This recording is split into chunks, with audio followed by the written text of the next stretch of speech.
সত্যানুসরণ লেখার কাহিনী।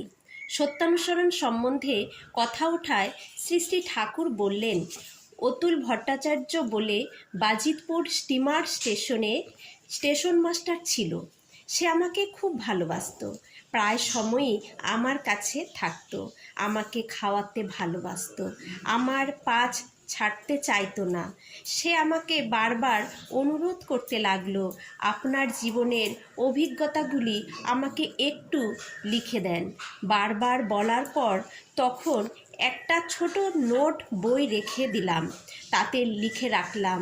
তারপর একবার কলকাতায় গেলাম, সেখানে সাক্ষ্য সিংহ সেন ও বিরুদা আমার কাছ থেকে খাতাটা নিয়ে ছাপালো। সেই খাতাটা বোধহয় সাক্ষ্যদা কি অন্য কারো কাছে আছে। হাজার মেন্দা, তখন আপনি সাধারণত কি করতেন? শ্রী শ্রী ঠাকুর, নাম ধ্যান, ভজন, নাচ গান, কীর্তন, আলাপ আলোচনা এইসব করতাম। 6 মাসের ওপর একটানা ঘুমোইনি। সুবিধা পেলেই ভজন করতাম। মাঠে একটু ফাঁকা জায়গায় গেলাম, মাথার ওপর চাদর ফেলে দিয়ে হয়তো ভজনে বসে গেলাম।